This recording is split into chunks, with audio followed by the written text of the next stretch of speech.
Bismillahirrahmanirrahim. Assalamu alaikum. I hope you all are fine and staying safe and happy. I am your history teacher, Ms. Farheen, and I welcome you all to your history class. My dear students, as you know that we are on unit number 4, जिसमें हम Mughal rulers के बारे में और मुस्लिम rulers के बारे में पढ़ रहे हैं जो कि साउथ एशिया में आए थे। अभी हम मुगल एम्परर्स को डिस्कस कर रहे हैं जिसमें हम बाबर और हुमायूं, शेरशाह सूरी को डिस्कस कर चुके हैं। आज हम हुमायूं के बेटे अकबर के बारे में डिस्कस करेंगे जिसको फेमसली जलालुद्दीन अकबर भी कहा जाता था। So let's just get started my dear students. So आज का नॉलेज देख लेते हैं।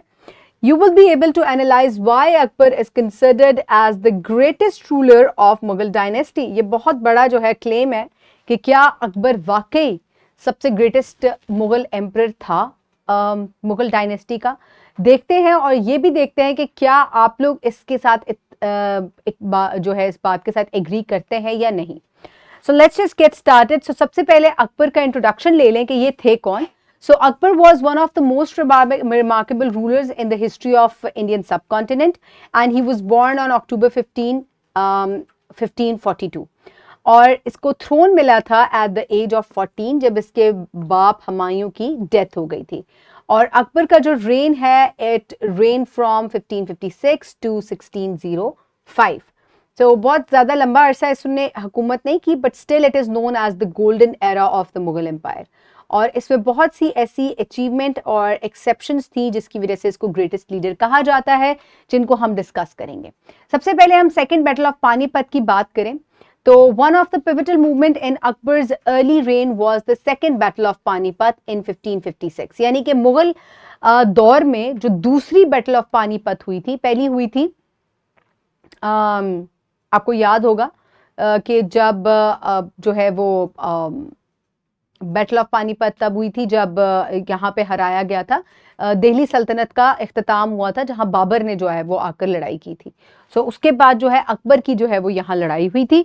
सो Akbar under the guidance of his regent Bairam Khan, क्योंकि अकबर की उम्र बहुत कम थी तो इसका एक गार्डियन था बैराम खान जो कि बहुत इंटेलिजेंट आदमी था, और उसकी गाइडेंस में इसने हिमू जो है उसको हरा दिया था। हिमू की बहुत पावरफुल जो है वो आर्मी थी and he was a Hindu king. और despite being outnumbered Mughal empire still became victorious.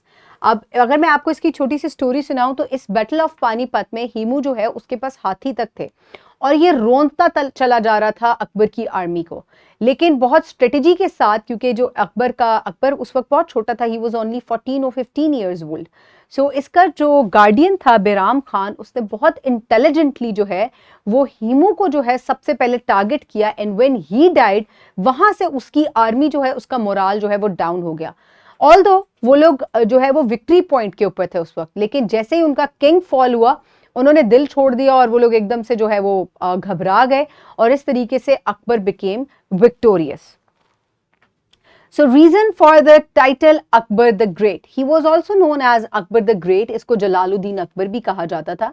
वो इस वजह से था क्योंकि इसके दौर में सबसे ज़्यादा टेरिटोरियल जो है वो एक्सपेंशन हुई। आप देख सकते हैं कि ये जो पूरा येलो एरिया है it was extended by Akbar, ठीक है। तो बहुत ज्यादा टेरिटोरियल इसने एक्सपेंशन की। Akbar's title the great reflects his remarkable qualities and achievements. He implemented significant administrative reforms, purchased religious tolerance, pursued religious tolerance and expanded the empire through both military conquest and diplomacy.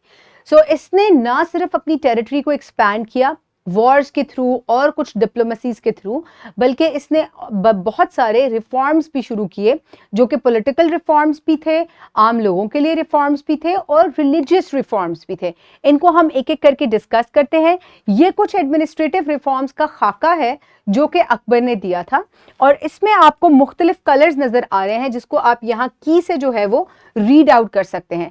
जितने भी light green colours हैं ये आपको executive reforms दिखाते हैं और ये executive लोग थे जो कि एग्जेक्टिव रिफॉर्म्स के ऊपर वर्क करते थे।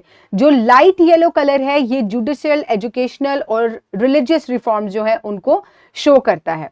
और फिर उसके बाद पुलिस भी थी, कलेक्शन ऑफ रेवेन्यू था, मैनेजमेंट ऑफ लैंड था और मिलिट्री भी थी। So Akbar reduced reforms that improved governance, including the separation of tax collection from military, creating a new taxation system, and organizing the empire into departments. These included military, revenue, judiciary, artillery, household, intelligence, postal service and more. So इसने बहुत सारे छोटे छोटे departments बना दिए. इन departments को बनाने से क्या हुआ कि इसके जो रिफॉर्म्स इसने बनाए थे उन्होंने इफेक्टिवली वर्क करना शुरू कर दिया और इसने अच्छे लोगों को उनके ऊपर तैनात किया, जिसकी वजह से वो लोग जो हैं, जैसे अगर कोई रेवेन्यू या टैक्स कलेक्ट कर रहा है तो ज्यादा से ज्यादा टैक्स कलेक्ट होना शुरू हो गया, जिसकी वजह से इकोनॉमी जो है इसकी स्टेबल हुई. इसके अलावा अगर मिलिट्री के ऊपर कोई इंसान है तो मिलिट्री को फर्दर जो है वो स्ट्रेंथन अप किया गया, एजुकेशन को प्रिवेल किया गया, आर्किटेक्चर और आर्ट्स के ऊपर बहुत ज्यादा काम किया गया. So now let's talk about the mansabdari system, mansabdari system. So mansabdari system क्या था कि Akbar introduce the mansabdari system in 1572 CE, जिसमें इसने इनकम्पस किया both civil and military departments को. और मनसबदारी में इसने डिवाइड किया 33 क्लासेस के अंदर उसको डिवाइड किया, जिसके अंदर बहुत सारे रैंक्स थे, यानी कि जात पात का सिस्टम था. पर्सनल रैंक्स के बुनियाद के ऊपर इसने इसको जो है वो शुरू किया. और इसने सवार बनाए जो कि कैवलरी रैंक के थे, जो कि आर्मी को देखते थे, and were required to maintain specific troops and horses. So इस मनसबदारी के सिस्टम से बहुत अच्छे अच्छे डिपार्टमेंट्स बने, जिसकी वजह से काम जो है वो बहुत तेजी से होना शुरू हो गया. फिर इसने कुछ रिलीजियस पॉलिसीज भी शुरू की जिसको दीन इलाही कहा जाता है. और ये दीन इलाही का सिस्टम शुरू करने का मकसद क्या था कि Akbar pursued religious tolerance and established a united empire, granting equal freedom to all religions. He abolished taxes on non-Muslims and introduced Deen-e-Ilahi in 1582, blending elements from various religions and promoted cultural harmony. So दीन-ए-इलाही को introduce करवाने का मकसद ये था, ये एक ऐसा religious reform था जिसकी वजह से, क्योंकि इसके अंदर बहुत सारे, इंडिया में बहुत सारे रिलीजन थे, तो ऐसा नहीं था कि किसी एक रिलीजन के साथ अगर खुद ये मुसलमान एम्परर है तो ये सिर्फ मुसलमानों के लिए लीनियंट हो या उनके लिए आसानी करे, ये और सिर्फ जो हैवी टैक्सेस हैं वो नॉन मुस्लिम्स के ऊपर लगा दे. इसने ऐसा कुछ नहीं किया, बल्कि इसने एक इक्वल सिस्टम शुरू किया कि तमाम लोग बराबर हैं, तमाम रिलीजन जो हैं उनको इक्वल राइट्स दिए जाएं और वो अपने रिलीजन को इक्वली प्रैक्टिस कर सके. और इसके अलावा तमाम लोगों से अगर टैक्स लेना है तो इक्वली टैक्स लिया जाए उनकी रैंक के बेसिस के ऊपर. तो इस तरीके से इससे बहुत अच्छी कल्चरल हार्मनी जो है वो बनी और इसी वजह से इसको ग्रेट भी कहा जाता है. And then the conquest of enemies, इसने कौन कौन सी जंगें लड़ी, किस तरीके से अपने जो है वो दुश्मनों को हराया. Akbar face numerous adversaries including Hemu, जिसको इसने हराया बहुत यंग एज में. Then Rana Pratap of Mewar, the battle of Haldi Ghati in 1567 ended in an inconclusive outcome, but Akbar respected Rana Pratap's valor and opted for a policy of containment. So although जो हल्दी घाटी के ऊपर राणा प्रताप के साथ इसकी जंग हुई थी उसका कोई कंक्लूजन नहीं निकला कि कौन जीता कौन हारा, लेकिन क्योंकि ये बहुत बहादुर बादशाह था तो इसने इसकी बहादुरी को एक तरीके से रिगार्ड किया. और क्योंकि उस जमाने में लोग एक दूसरे की बहादुरी को बहुत रिगार्ड करते थे. प्रीवियसली भी मैं आपको बहुत सारे लेसन से बता चुकी हूँ कि किस तरीके से अलेक्जेंडर ग्रेट ने जो है बहादुरी को वो हमेशा जो है वो बड़ा रिगार्ड करता था, रिस्पेक्ट करता था.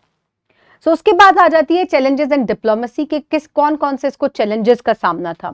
So apart from military challenges, Akbar faced opposition from Afghan nobles in Bengal and Bihar.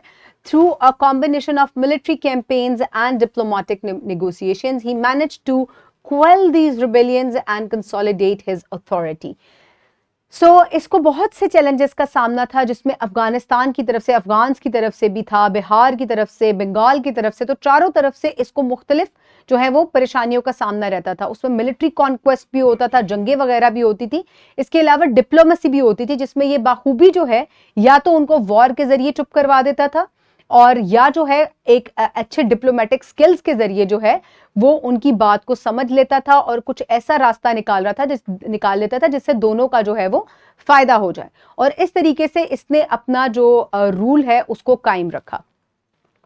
And what was his legacy? So Akbar's reign marked a golden era for the Mughal Empire. His administrative and military reforms, religious tolerance and diplomatic strategies left a lasting legacy and paved the way for future Mughal rulers. So इसने एक बहुत बड़ी territory जो है वो बनाई और maximum expansion की मुगल एम्पायर के अंदर, जिसकी वजह से जो आने वाली जो नेक्स्ट जनरेशन्स थी मुगल एम्पायर के अंदर, क्योंकि मुगल एम्पायर ने भी बहुत लंबे अरसे तक चलना है, तो उनके लिए बहुत ज़्यादा आसानियाँ हुई और उन्होंने इसके फुटस्टेप्स को फॉलो भी किया. So my dear students, this was all about Jalaluddin Akbar or Akbar the Great. So for practice, you can download this worksheet from the description box below this video, or you can get it in print form by your teacher. Pause the video and quickly finish the worksheet.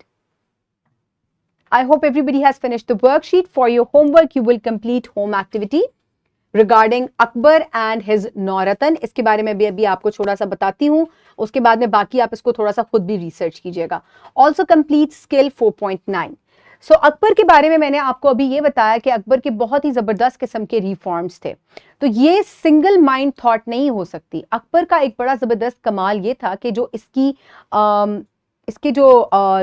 करीब लोग थे, जो special लोग थे, उनको 9 रतन कहा जाता था. वो 9 ऐसे लोग थे जिनको 9 ज्यूल्स भी कहा जाता है. 9 रतन मतलब 9 ऐसे ज्वेलरी के पीसेस जो कि बहुत कीमती हों. तो इसने उनको सिलेक्ट किया जो कि इसको बहुत अच्छे मशवरे देते थे related to art, related to poetry. बहुत ज़बरदस्त पोइट्स थे इसके ज़माने में, लिटरेचर से मुंसलिक लोग थे जो बुक्स लिखते थे. इसके अलावा इसके दरबार में एक ऐसा शख्स भी था जिसने अकबरनामा जो है वो पूरा का पूरा लिखा, जो कि इसकी ज़िंदगी पर मबनी था. तो इस तरीके से इसको मशवरे देने वाले इसके मुशीर जो हैं वो बड़े ही काबिल लोग थे जिनको 9 रतन के नाम से जाना जाता है. फर्दर आप इनके नेम्स के बारे में और ये 9 रतन इसको किस तरीके से अच्छे मशवरे देते थे, क्या क्या इन्होंने काम किया, do search about it. So my dear students, this was all about Akbar and his good reforms and why he is known as the greatest leader of Mughal Empire. So my dear students, thank you so much and have a great day and Allah Hafiz.